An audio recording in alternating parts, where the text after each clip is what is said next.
Hello everybody, this is Shadow and welcome to the archive. This video is going to be a little different as I have no script. I wasn't sure what I was going to write for a script, but initially what this video is going to be about is my information regarding Stella Sora. I have been interested, is a word that I'll use, into the game back when they released their the live stream for the pre-registration and they announced the release date. The reason why I waited so long to make a video about it is because I didn't have a closed beta. I got into it and I was like, oh, okay, I want to know more, but it was a little hard to know more until I went on their Twitter page and or X page and their Discord, and I found some information. So we're going to go over that a little bit to see what I think about it and a little bit of an information of what the game is going to be. From what I do know, it looks like it's going to be a top-down roguelike game, which I'm excited for. I've been playing games like HSR, ZZZ, Weather and Waves, and all of those have roguelike modes like Lost Void, Divergent, and Depths of Illusory Realm. So I'm interested to see that there's a game that is focused on this. So I've been keeping an eye on it, and I'm also interested in Chaos Zero Nightmare and Duet Night Abyss. This month is a crazy month. Ghost of Yote, Silk Song, Little Nightmares 3, Pokemon Ocean ZA, and yeah. But what we see first is this. I want to go over the release rewards, because these are the things that we're going to be getting. After the official release, you can collect the following free rewards through various in-game features and events. For the Sprout tickets, which I believe the Sprout tickets are limited editions. So like your Intertwined Fates if you play Genshin, or like your Rainbow Filament CZ, or your Gold Balls in Weather and Wave, or your Gold Pass tickets in Star Rail. But moving on, your Cerulean tickets, I believe, are going to be your standard banner tickets. And then Silver Disc, the Silver Disc, given that it's in a high quantity, it might be our currency, but I won't know. You get 2 Rainbow Disc packs and 1 Stellar Resume pack, and a 5-star Trekker from the permanent banner, and more. So I would assume this is either rewards from the release of the game, or these are pre-registered rewards. But from the looks of this, we're going to be getting 40 limited wishes, 30 standard wishes, and a couple of more other items, and a free 5-star. The next one that they released Day 8. We're going to talk about Chitose later. Is this, the elements, which I have gathered from what I've seen by the game that this game's going to be heavily element focused. So you're going to want to make teams dedicated to each one. So we have 6 elements, which is Ignis, Terra, Aqua, Ventus, Lux, and Umbra. If anybody played Pokemon, I'm going to call them Fire, Earth, Water, Wind, Light, and Dark. Bear with me, that's just the way I roll. Enemies in Ascension and some other stages feature elemental weaknesses. Deploy Trekkers with elements targeting enemies' weaknesses in your squad will be very helpful in clearing the stages. Enemies do not have elemental weaknesses in Ascension. Misstep on 1. Anyway, yeah, it shows that your different places have that, and I do want to talk about, it might be later on in this video, but I do want to talk about the record feature. To my knowledge, to make any changes to your main party, you have to do a run of Ascension. To do a run of Ascension is to run the monolith, get your buffs and stuff, record that save, and that recorded save is what you use to do all of your other content. The next one is, oh wait, no wait, am I at the end? No, I'm not at the end. Anyway, the next one we have day 7, and then they released the 5-star content. So we do know that Chitose is gonna be our limited unit. I don't think I can zoom in any more than that. But yes, so her banner starts, I would assume, release day. Her details are Blades Beneath the Moon is a limited recruitment banner with a higher chance of getting the new 5-star unit, Chitose. The first 120 recruitments grant you Chitose as a bonus. So I'm like, if you get Chitose before the 120 recruitments, does that not count? Or if you hit 120 anyway, do you get one copy regardless? I hope, due to my experience with other games, I do hope there's a reroll feature. I'm not a reroll guy. Like, I don't reroll a lot, but only when it's technically easy to do. Like, if I have to duplicate an account, I won't reroll. But I did sign into the game earlier because it's live, but it's in downtime until release date, and they did ask if you want to bind your account. So I'm wondering, if you get your progress without binding your account, are you able to remove that data and try again? We will see when the game comes out. But moving on, we have the limited disc banner. More on discs later. I know there is a post that we're going to go over, but Moon Upon Still Waters is a limited recruitment banner with higher chance for getting the new 5-star unit disc, Sword Against Stream. And then we have another exclusive Trekker appearance. So this is either, since its appearance, I'm assuming it's a skin or a person. We're gonna go with a skin so far, maybe. And then they're basically going over what we're going to see when the game releases. So we have our main story, Chapter 1 and Chapter 2. Begins without Emery and the Wind on Waterway Bridge. I apologize, the text is quite small. Will be out when the game releases. And then you have your Menace Arena. I assume the arena is going to be our, frequented in-game content, but I'm not entirely sure. But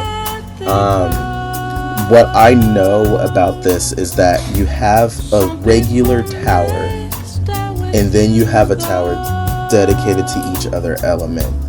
I'm not entirely sure how that'll play out, but to make a little bit of a educated guess, you're probably going to want a team built up for each tower. I mean, of course, build the teams that you have that you first get, but making sure you have a team that can at least clear one of those things. I know Chitose is like a water unit, so we're going to be able to clear that one. Then there's Boss Blitz. From what I gathered, this is similar to Deadly Assault in EZZ, where you fight the boss, see how much damage you can deal, and then you have what I assume is their story quests, if those are equivalents of that. I apologize if they're not, but that's what I believe that they will be. Moving on, we have starter gifts. It's going to be a 7-day login to get 10 standard pulls, 1 stellar resume pack, and 1 rainbow disc pack. I wonder if the packs are either 4-star or 5-star discs and units. That would be amazing if they were, but I'm not entirely sure. I also think, given how much we've seen them, that would also be kind of a lot that they would be giving away that I'm not entirely sure they would do, but who knows. So the next is the first trek is going to be another 7-day login to get another rainbow disc pack and more. And then you have the startup grant. By completing company goals, you can raise your grant tier and gain rewards including Sprout tickets and Silver Disc. Unlock Elite Grant to enjoy extra benefit including Stella Night Dust and Cerulean tickets. So this is Stella Sora's Battle Pass, if I'm correct. I know in P5X, their Battle Pass system is pretty good, but I want to see what rewards that they're going to have to see if it's like worth it. I mean, if you reach the end of the BP every single time, then obviously it might be a good investment to get it, but we'll never know. But moving on, the next post is information about what the squad setup will be. What I do know about the squad is that they do show you have a team of 3 people, yet you only play as one, and the other 2 remain supports. On the squad screen, 3 trekkers need to be deployed. Each squad consists of 1 main trekker and 2 support trekkers. Every trekker can be assigned to be either main or support.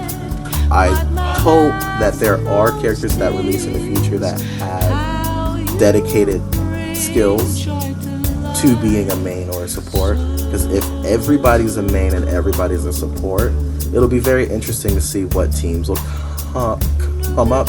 But I do think that there will be synergy later in the game, and then I don't know what the volume will sound like until I get to editing.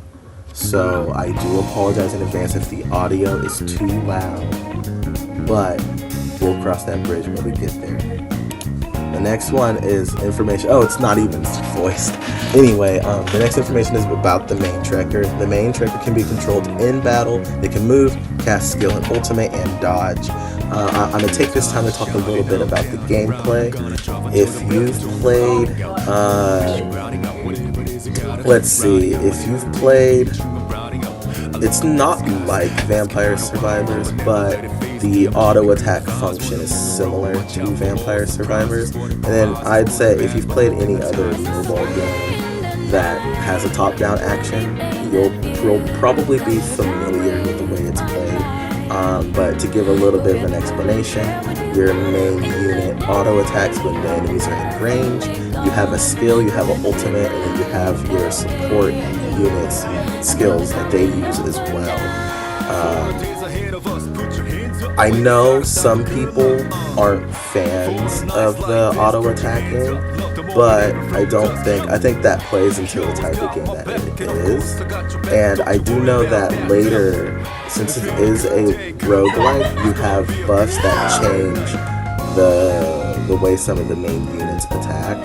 But moving on, it might be later down in this, but moving on, the support trekkers will assist the main trekker in battle. They can cast support skills and ultimates. I wonder if it's just a mini ult or if it's a different ult entirely, because if it's a mini ult, that's going to be interesting. But it could also be your ult is better than your mini ult, so you should be on the main field because your mini ult is less useful. But we won't know until we get there. Next will be, the next post is, we reach day 6, Runic Discs. So, if you've played Honkai Star Rail, you would know pulling for light cones. But, I will say, Runic, it looks like these discs are in the same format of main discs and support discs, like your main units and your support units, but I do hope that these offer specific buffs that target your party type.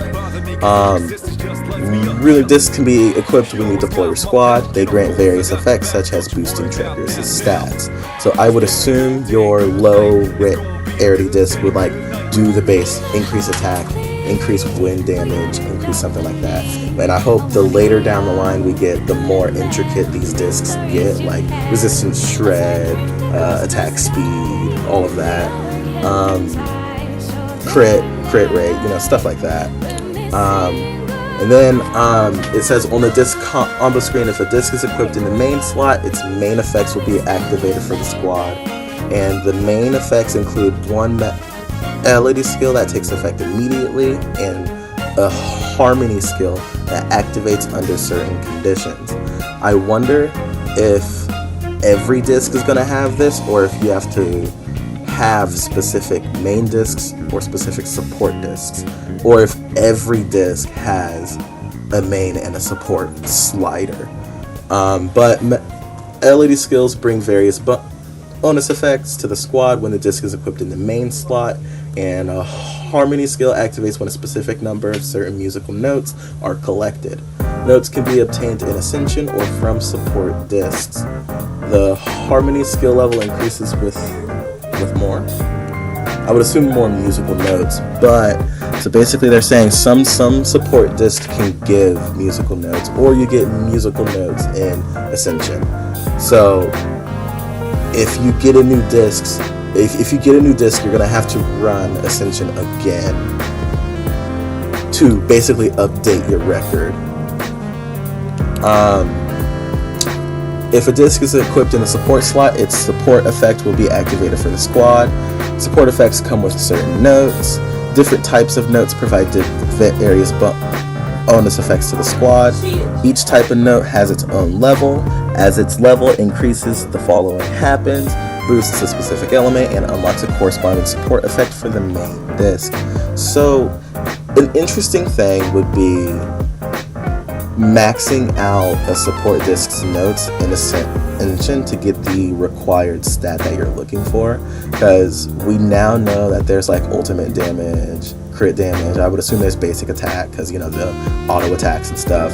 So if there's notes that increase those specific things, how far do they get with musical notes? But we'll see.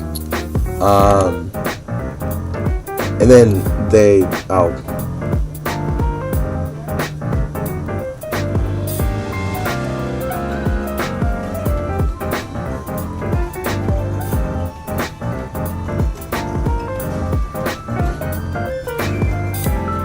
but I'm just going to have this play a little bit in the background. But what I was going to say is every disc comes with its unique music track. You can enjoy the main melody and victory tune in the archive tab. The music track of any disc you've obtained can be set as the home screen BGM. Now, Yoastar is the people who were working on Arknights and Blue Archive. I didn't play Arknights a lot, but I played a good ton of Blue Archive. And I think they're really good when it comes to their OST. So it'll be interesting to collect discs for the sake of music. I don't think that's going to be viable, if you pull on a disc because you like the way the music is. But then again, it's a game where you do what you like. So prioritize what you want over what you need to an extent. But then we go into the startup grant. I assume this is either a login or something, but it says upon the start of each startup grant period, starter grant will be unlocked by default. Unlock the elite grant. Oh, this is the BP. Never mind. But moving on, we hit day 5, and then we get introduced to potentials. Potentials are special cards that empower your trekkers within the Ascension by enhancing their skills, ultimates, and more. They are categorized into 2 distinct types, one for the main unit and another for the supply units. I wonder if they said supply as in support, or if it's like vice versa, or if it doesn't matter. But potentials can only be acquired in Ascension through the following ways: squad leveling up, purchasing potential drink from a special shop, and completing special events. After finishing a journey of Ascension, the enhanced squad setup can be saved as a record. These records can be managed in the record management. Records are required to challenge any mode outside of Ascension. Check the following images and videos for more, which go into the explanation of what types of buffs you can get. Like, for example, for this one, it's the adds Dragon Slash is the second phase of the main skills, dealing 38% of attack times 3, or 46% of attack as Ventus skill damage. I believe Ventus is wind. But Gallop Fury unleashes one additional major sword aura. So I can see you fleshing out your build in Ascension, depending on the type of potentials or skill cards that you get, and then making your record, which would mean I need to see how many records you can save at once, because that means you can make different parties with the same people, just targeting different things. If the game remains elemental based, it's gonna be easy to get records from each thing, but I do hope later down the line we get more intricate requirements to make you, like, I don't know, ultimate damage focused record, or the out of the box kind of records than just the elemental increase wind as much as you can and then go clear the comp on 10. This is showcasing what it looks like. So this one is after casting the main skill, auto attacks become sword aura attacks for a period of time. Potentials can only be acquired in Ascension. When your squad levels up by defeating enemies, you can select one potential card from a choice of 3. Special Shop appears on certain floors where you can purchase potential drinks using Stella coins acquired during the run. Consuming a potential drink grants a new potential or strengthens the level of one you already possess. Characters offering trades may also appear. Be sure to talk to them as they may offer valuable potentials. I was not aware that you could level up your potential, so that brings the question of, do you want to enhance that one potential or do you want to get more? I guess it all depends on what type of build you're looking for. The potentials you collect are instantly applied to your current squad during an Ascension run. This enhanced squad setup can then be saved as a record when Ascension is complete. You can manage all of your saved records in record management. Records are required to challenge any mode outside of Ascension. Create stronger records in Ascension to empower your units and tackle high difficulty challenges across the game. And I do see that right here, you're able to have 50 max. I think 50 is quite a bit, but when people get to like end game and all of that stuff, I wonder if you're gonna need like more. I'm not sure if you're gonna need more. Like I said, 50 is a lot, and you're probably gonna spend a lot of time overwriting your record with like a better run. But moving on, we go into day 4 where they announce Chitose. Chitose is going to be our first banner on release of the game. Believing herself to be a blade, she constantly trains herself for strength and honor. She is on a journey to find her wielder, the one who will carry and use her as a blade. Though gentle and well-mannered, she tends to apply the rules of the sword to everything, often overlooking the common sense of an ordinary person. I am the blade that protects you. No matter what it takes, I will not allow anyone to lay a hand on you. I really like her design, if I'm going to be honest. I'm a very big sword guy. I mean, we have swords. I love swords. Virgil swords. And then Virgil sword users, my bad. I'm a big fan of Miyabi. I'm a big fan of Chisa. What are ways? Chisa, I'm going to get her. But getting back on track, I really love her design. I will get Chitose like day one. No matter what that takes. Re-rolling, or we'll cross that bridge when we get there. But yes, she's going to be our first. Well, I wouldn't say first because there's probably some on the permanent banner, but she's our first limited water unit. They made a post later about her skills and what she does. Then we hit day 3, and they post what exactly it looks like she does. We get to see her art. We see that she's a Vanguard type. Her Trekker style is inquisitive. I'm not sure I know what that means yet, but her auto attack, I'll just call it basic attack from now on. It's a little easier for me. She wields an Odachi to deal damage multiple times. Her main skill is Torrent Flash. Dashes forward, dealing AoE Aqua damage. After every 2 casts, the next cast of the skill is enhanced. Support skill, Water Surge, dealing several rounds of rapid slashes, dealing AoE Aqua damage. When casting the support skill, generate multiple mirror images nearby, dealing Aqua damage. Her ultimate dual wields katanas and then pulls in Coiling Serpent, dealing Aqua damage in a large area. I do notice that they have her support skill like right here, which if she's the main unit, this is kind of useless. At least what I'm thinking right now. Correct me if I'm wrong. If anybody knows more information than I do, feel free to correct me in the comments. But I believe that this doesn't exist if she's a main unit. If you decide to use her as a support unit, this exists. But these don't exist, if I'm correct. But moving on, they give us her combat video, which I'll play.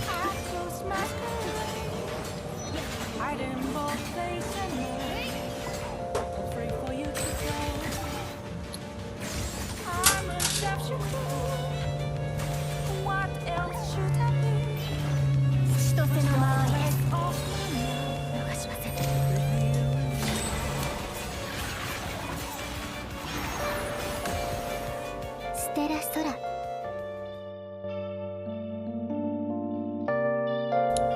Like I said, I like the music and I like the way she plays. I really love people that have swords. I'm a big sword fan.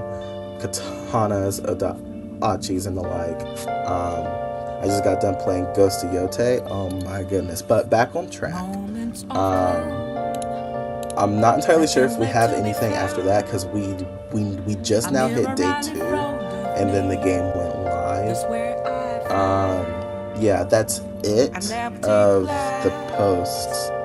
I have the launcher pulled up. Let me see if I can show you guys. Okay, yeah, right here. I have it pulled up. When you load into the game, after it's done downloading, they're gonna ask you if you want to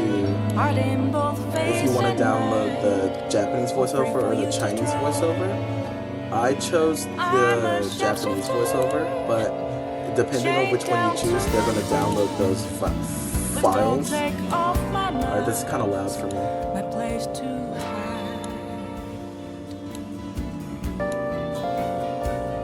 Okay, there we go. Then they're going to want you to install it.